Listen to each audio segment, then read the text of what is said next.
Hey guys, Brad Burkhart here, Bass Pro Shops Nitro Mercury Pro, and I've been kind of slacking a little bit on my Where's the Bite videos, and I still haven't put up a kind of a recap on the Douglas BassMaster Open where I finished 9th, so I thought I'd knock both of them out tonight with one video. We'll start with Douglas real quick. Coming into Douglas, it was kind of a tough tournament. Shad were on their way to the shallows. And everybody knew it, and everybody was really taking advantage of what shad and what bass were up on the shallow flats. And I found those fish in practice, but I kind of wanted to stay away from that because I knew that everybody would be fishing it. So I kind of went away from the norm. I actually fished a April, May pattern and tried to look for shad that were coming into those areas because I knew I would kind of have them to myself. And what I mean by an April, May pattern was I was targeting really steep, almost bluff top banks on the main channel. I was getting those shad that were a little bit later coming up, and they were just sliding up on those deep banks, and they would just move up and down as the day went and as the water cooled and heated up through the course of a 24-hour period. And the baits that I used to try to find, target, and catch these bass, they really didn't change very much through the course of the week. I started out on Sunday and Monday, and I was running a lot of those types of areas, main channel, steep, bluffy type banks, and I was using a jerk bait. I noticed going down these banks early on in practice, say Saturday afternoon, Sunday all day, I noticed that I would start seeing balls of shad in a 6 to 8, 10-foot range suspended off the sides of these bluffs. And so I just kind of pretty much threw everything in my mind that I had going away and kind of started over and started thinking almost in an April type deal. And the one bait that I actually started tracking them down with and was able to put something together was a jerk bait. And this is the jerk bait right here. It's a Lucky Craft jerk bait. I think it's a 127. It's a rather long jerk bait, you can see. And it kind of matched up really good with the shad, the size of the shad that I was finding on these type of banks. I'll put it up here a little bit closer. You can see right there, it's just a Lucky Craft. It's kind of a pearl, got a pearl grayish looking back to it. And I was fishing this thing on 12-pound test fluorocarbon, and I used a 6/8 medium heavy killer bass rod, and I could make a really long cast. And the good thing about fall fishing with a jerk bait is you don't have to like jerk it and sit there and like pour a cup of coffee and make a sandwich and wait on to bite it. You can pretty much, just kind of stop, you can work it really quick back to the boat. You don't have to worry about that long pause in between that you get in the springtime.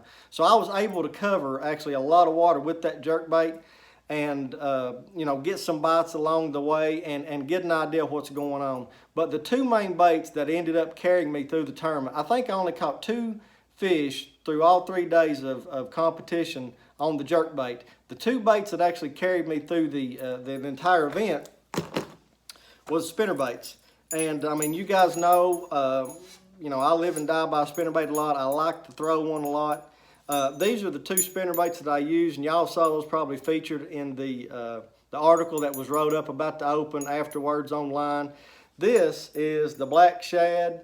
It's black, it's white, got a few black strands in it. And if you notice the back of the head, it's black also, and it's got 2 nickel willow blades on it. And of course, all of our baits at Killer Bass Baits, they all got a mustad 4/0 in them, Sampo swivel.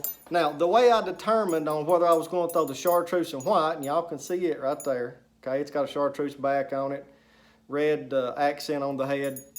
And of course, this one's got a red accent too. But the way I determined whether I was going to throw the chartreuse and white or the black and white was just the water clarity. When I started first thing of the morning, usually the water was a little bit clear. Boat traffic hadn't got up very much. There wasn't really much of a mud line up. But later on in the day, you would get that mud line that would come up on these banks just from the waves off the boat and the mud and stuff coming off the banks. And it would make a really good mud line.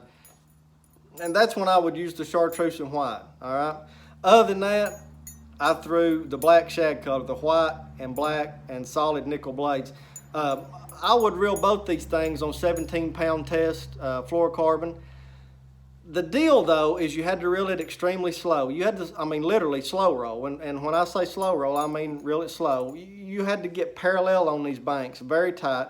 Heck, I even peeled a little bit of wrap off the 21 back here, trying to stay tight on those banks and make long casts and just slow roll that dude back and let him do the work. The idea was is you wanted that bait to come through a ball of shad.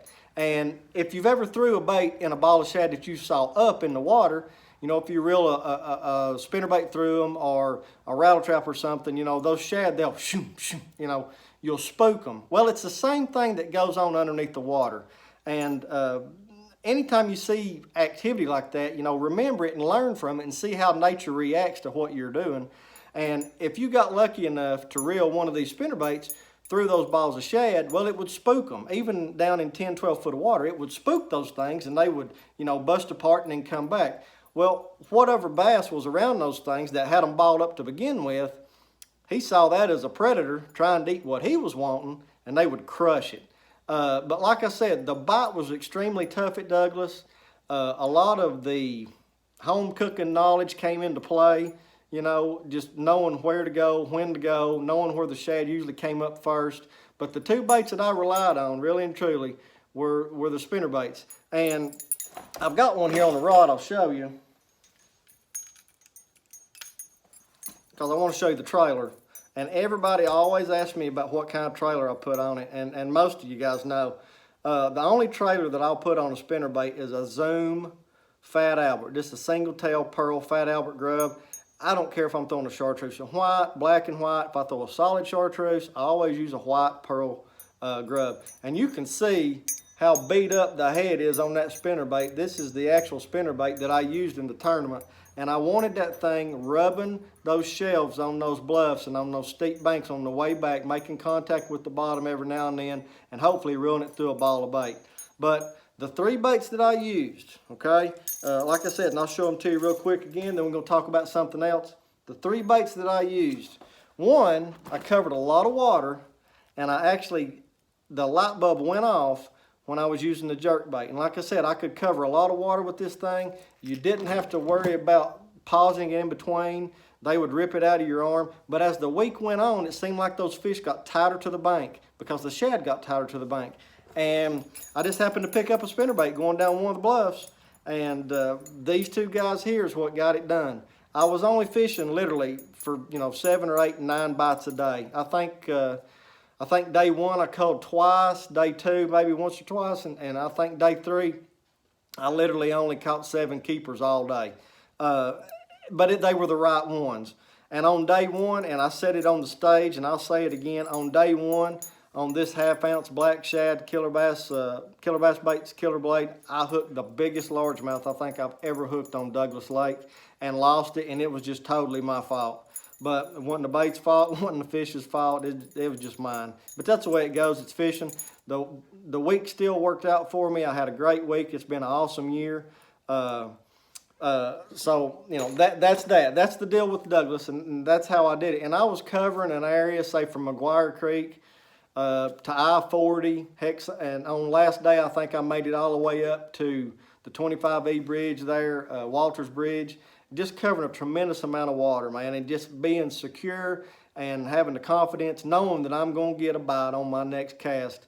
My day 3 partner, after I put my 5th one in the boat at like 12 o'clock, my day 3 partner said, man, you're persistent, I'll give you that. And I was. I kept a spinnerbait in the water, rolling down those banks as many times as I could through the course of those 3 days. So that's the Douglas event. Like I said, I finished up in 9th. It's been an awesome year.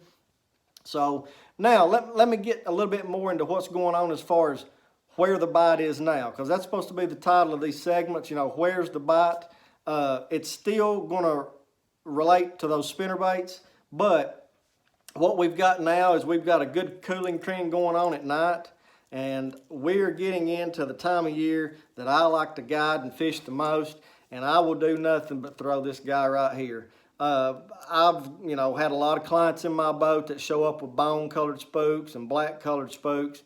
This is just a heading, rattling spook, and the color is called Pearl Shad. And this is literally the only color that I use. And as we get closer into the end of October, they're going to start chewing on this thing even more. We're catching some on it right now, but it's sporadic. I mean, you may fish 10 pockets and then pull in one and catch 15, 20 pounds. And that's just the way it is. But as it gets cooler, this is going to be the guy that you want to throw day in and day out. And what I do, and like I said, it's the same thing with the spinnerbaits, okay? Either black shad or chartreuse and white. It doesn't matter. I'm going to follow this up with this, or I'm going to follow this up with that. You know, these are three baits that are always tied on the deck of my boat in the fall of the year in East Tennessee.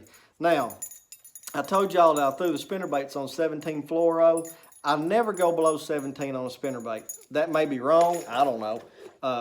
I throw one a whole heck of a lot and catch a lot of fish on one, and I never go below 17 pound test fluoro. On the spook, okay, and on all my topwater baits. And I have so many guys that get in the boat and they can't believe that I'm throwing, you know, topwaters on 65 pound test braid. Well, the reason that I throw a spook, a plopper, any of your topwater baits on braid is it floats, okay? Never use fluorocarbon for topwater baits. Fluorocarbon sinks. Mono is good if you're hand-to-hand combat, you know, pitching one under a dock or throwing one around a lay down and you're not very far from it. But when you stand up and you hoss this cat out on a point about, you know, 25, 30 yards and you work him once or twice and then boom, you know, she gets it and you rear her back on it and she comes up there and jumps and throws the bait after the first jump and you got mono on. Well, the reason being is that stuff's stretched, man, just like a rubber band. You don't have any stretch with this braid, all right? That's the beauty of it. It floats, no stretch. When one gets it, you can just lean into them, and unless they weigh dadgum 8 pounds, you can reel them to the boat and throw them over the side. But I always throw my big topwaters on 65, and I throw my smaller topwaters on 50. You know, like a popper, maybe a buzz bait, that type of thing that I'm actually throwing to a target, just kind of pitching and casting it around. But when you're gunning these big baits like this and a whopper plopper that's even bigger, you know, and it weighs more, I'll throw this guy on 65 pound test 65 pound test braid. 65 pound test braid's got about the same diameter as 17 pound fluoro and mono, and that's another reason why I use it. It don't dig down in your spool really bad. I never go below 50 pound braid on a bait cast reel. Now, if you notice, and if you watched any of my videos, if I suck real quick shaking, I changed the hooks. These are KVD Mustad triple grips. And if I'm not mistaken, I think these are 1/0, and they're short shank. If you see how short they are, they don't have a real long shank. That way, their feet don't get tied up, your front and back hook don't get together. There's not a lot of wad, you know, of hooks hanging down real low. You can get away with getting this thing around some wood every now and then with those short shanks, and it does not in no way hamper the hookup. Because when they eat this thing, they mean to eat it. I mean, very seldom are you gonna just get little pecks on the topwater. I mean, they usually crush them, okay? As far as the rod goes, I throw a spook on usually a 6/8 or a 610 killer bass rods. Of course, these are our green rods I've talked about before in the videos. This is our Trident series. This is a 6/8 medium heavy, and I like to use a 6/8. I don't go above a 610 just because I'm short, and you work a rod tip down, so that longer rod for me, one, it weighs on my shoulders at the end of the day, and two, I'm not slapping the boat or the water with this thing. So as far as where the bite is now, all the shad have pretty much started to make their way really good back into the pockets and the flats. The ones that are back there are actively eating on shad, and it changes all the time, hour to hour, day to day. Fall fishing is about bait. If you're not around bait, you're not going to be around bass. So make sure that you're seeing bait either on your depth finder, make sure you're seeing bait flicking on the top. If you're back knee deep in those pockets, you can gun this spook back there, a mile back in a pocket and work it back out, and you're not going to disturb the whole pocket to try to get in there and catch a bass. If you're on deeper banks and you're seeing those pods of bait down there in 6, 8, 10 foot of water, that's when you want to slow roll one of these guys through those balls of shad. But it's all about shad. So if you don't remember anything from this video, remember, you've got to be around shad in the fall. This is the funnest time of the year, I think, to fish in East Tennessee. It's going to get better and better. Really and truly, the best topwater bites the first couple of weeks of November, just because everything's good and cool. But I just wanted to share some info with you. Hopefully the stuff that I gave up about the Douglas Open will help you. Hopefully the stuff that we just talked about the spook will help you. But it's been an awesome year. This was my first year fishing the Opens completely all the way through. I finished up 9th overall in the points, and I'm telling you, there's some sticks at fishing that thing, and I feel it's a great accomplishment. I'm very pleased with it. I feel like I could have done better at some things. At some events, I feel like I kind of, sold myself short a time or two. But all in all, man, it's been an awesome year. I couldn't do what I did without this big logo behind me. Bass Pro Shops, Nitro Boats here to my other shoulder. They have stepped up and went the extra mile for me, and for that I am truly blessed and thankful, and I do not take it lightly, trust me. Lowrance, Mercury, P-Line, Snag Proof, all of these great companies have stepped up and helped me, and they've backed me through the course of the year, and I can't be any more proud than support those companies, because like I said, they've supported me, and it has been an absolute honor to support them, and I look forward to doing it in 2018. If I don't get the elite bid, I'd say I'll know by the end of October whether somebody's going to back out or not. Like I said, I was 9th overall in points. You're supposed to be in the top 5. I was 4 points out of the top 5. So if some guys back out, I still may get a bid. I don't know. If some guys double qualify, we'll see. If not, though, I'll see you all in February on Lake Kissimmee down in beautiful FLA, Florida. Keep up with me on Facebook. This is not the last video I'll do this year. We'll call this our Where the Bite for September and the beginning of October. I'll throw you another one up when we get about halfway through November or whatever. And guess what? Tightlining is right around the corner, and we know what that means. So guys, I appreciate you hanging out with me. If you got any questions, just shoot them to me in a message, shoot them to me in the comments. I really appreciate all the support and everything this year from these great companies that support me, and also the fans. I was truly humbled by how many people came to the weigh-in over at Bass Pro Shops there in Dandridge at the Douglas Open. Couldn't believe it. I'm just a redneck that likes to fish, man, and that's the way I want to keep it. Guys, I appreciate you hanging out. This has been Where's the Bite and a recap for the Douglas Open. I will see you guys again in November. Thank y'all, and God bless.